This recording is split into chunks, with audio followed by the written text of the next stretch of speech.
Hello guys, welcome to Monday on the Real DVD Watchers, and today we're going to have another audio-only review of Buffy. Today we're welcomed by some more guests. Not only do we have Nick, Hello. GH Specialist here, Hello. but we've also got Cody, Captain Jack Hartness 4, say hi. Hi. And we've also got Scott, Scotty Boy 292, our regular Saturdays. If you remember to do a video, say hi. Hello. Um, yeah, so first up for this review, we're going to be talking about some of our favourite standalone episodes, not to do with the overall season story that's going on. So I'm just going to start this off. The first episode I want to talk about is Family from season 5, which is where you get to meet Tara's family and they kind of come back to take her home because Tara's supposed to have demon blood in her and that'll come out on her 20th birthday, I think it is. I think this episode is just fantastic, obviously, why I've chosen it. Written by Joss Whedon, if I'm correct, and it's really great. It kind of brings Tara into her own a little more. And this is where I think she really becomes a part of the Scooby Gang, quote unquote. Because, right at the end, Buffy says, she's our family or something to that thing. Because before she's always been an outsider, kind of like Dawn a little bit in that sense. And this is where she really comes into her own, becomes a great character, and where I think you really start to love her, at least I did. And from there, she just grows and grows and becomes such a fantastic, just really fantastic character. And I think this is the start of that, and it's just such a well written episode. You've got some great guest stars as well. You've got Amy Adams, I think that's her name, who went on to be in Enchanted and stuff, and you've got the guy who plays Herc for Friday Night Lights fans. Obviously. And yeah, it's just a really fantastic episode. And the other one I'm going to talk about is another season 5 episode called I Was Made to Love You. Guys, is that right? The Spike one? Yeah. Yeah, I Was Made to Love You. This is where we get to see flashbacks of Spike about how he killed the Slayers. And there's also sort of a crossover episode in Angel season 2 with it. It's great.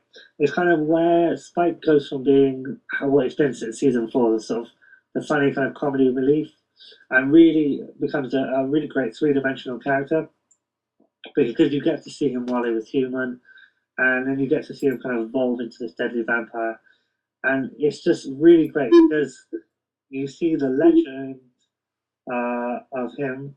Sorry about that. Is not quite what it seems to be because essentially all the Slayers he's killed, it's been kind of built up. He's basically got lucky. Something happens and he's nearly about to get killed, and he manages to kill them when they get distracted. So it's nice to kind of add that into the character, and I think you get to see some more flashbacks, and it's just it's really great because it's kind of I don't want to say depressing, but it's kind of sad episode right at the end. You really feel bad for Spike, and it's just I don't know. It's one of those ones that just stands out in your brain because it just works so well, and you really get to see more of who Spike is, and really give this kind of, like I said, three-dimensional reality to him. So that's my favourites. Nick, you wanna? Yeah, sure. One of my favourites is in season 1. Season 1 wasn't the strongest, as we know, but it had some quite good standalone episodes. My favourite probably is The Pack, and that is where they go on like a school trip to the local zoo, and there's these like coyote or werewolves, whatever they are. Hyenas. Yeah, hyenas, and with a group of people, they like infect them with like a hyena gene kind of thing, and Xander's one of them people, and he gets turned into like a hyena. So every time he goes around, he's always looking for fresh meat, and it's just one of the funniest episodes as well. It just shows how the show could be really funny as well. And Xander goes around acting like a dog, hyena thing, and it's just great. Yeah, so that's probably one of my favourites. Scott? My favourite standalone episode from season 3 is The Witch, which is the episode when Cordelia, well, it's the first episode that Anya's in, I think. It is the first one, isn't it? Yeah. Yeah. And Cordelia basically wishes that Buffy had never come to Sunnydale, and you kind of have an alternate reality where everything's completely different. All the characters that you normally know on the show have kind of different roles and stuff. And I think a lot of shows have kind of done that as well, like Supernatural and X-Files, when they kind of mess with the normal, I guess, formula of the show. So I think it's an episode that if you're not a fan of the show and you haven't watched loads of different ones, it's not going to mean as much because you don't really know the characters as well. Whereas if you do know the characters and you see them kind of behaving differently, it's kind of like what's the other episode? Like Tabula Rasa from season 5, which is more kind of a funny episode. But again, it's like the characters are acting out of place from normal. But yeah, and the Witch has also got like this amazing battle at the end because the Master is also in it. Because obviously, with Buffy not coming to Sunnydale, the Master was never defeated in season 1, and you see all the characters kind of. I don't want to spoil it or anything, but you know, there's a big fight at the end. It's just really great to watch. But yeah, that's probably my favourite one. I think I'd just like to add to that. I don't know about anybody else, but I'm quite curious to see alternate season 1 through 3, just see what that's like. With, you know, yeah, like so what's the Sunnydale, how it came about, and how the vampires came and ruled. That would be kind of cool. Obviously, they can't do that, but that'd be neat to see like an animated something, or you know. Yeah. Anyways, yeah. Cool.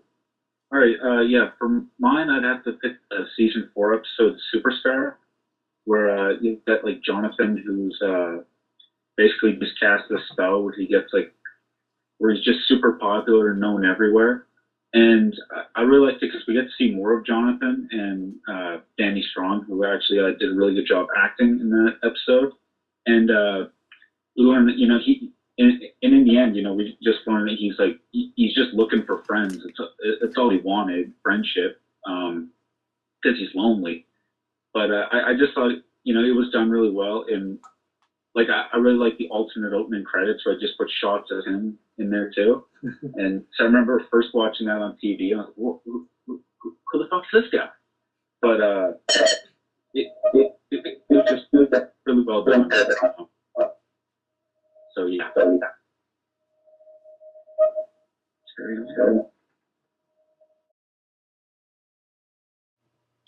okay, so now we're going to talk about some of our favourite scenes. This is going to be the end of part 1, and we're going to do part 2. So yeah, more of our favourite scenes. Me, we did talk about this last week, but it was the end of, well, not really, but never mind. There's the end of Prophecy Girl, well, near the end, I think, where Buffy essentially quits from being a Slayer. She's kind of, you know, she's heard that she's going to die in this prophecy, and she's frustrated and angry as she quits. And this is a fantastic scene. I think it's where we really get to see that Sarah Michelle Gellar is a fantastic actress. You know, she's been good and nothing bad about up until this point, but this is where she really gets to give it her all. And it's really great scene. It's really heartbreaking as well, because you know, before they've mentioned, you know, how Buffy wants to go on dates and stuff, but it's always been kind of jokey, and it's never been quite taken seriously. Whereas at this point, you really realize that actually, hold on a tick, yeah, Buffy is just a 16-year-old girl, and also she just had the weight of the world thrust upon her, and she doesn't need to deal with this. She can't, you know, and it's just this kind of realization, and it's fantastic. It's just a really good scene, really well acted, really well written, and I think it's quite a pivotal moment for one of the character coming of age parts of the show, really. Yeah, definitely. Anything you guys want to say about it? Yeah, it's just to like really emphasize what you said. It was just like at the start of the show, it was just Buffy getting along with the normal slaying, but now she wants to start to live more of her normal, like, everyday life, and she realises obviously she can't because the Sunnydale and the world are depending on it. Yeah, exactly. Cody, Scott, anything? No, I don't really have anything to add to that. Nothing else already has been said. Okay, Scott? So that's a no, then? So we'll be back for part 2.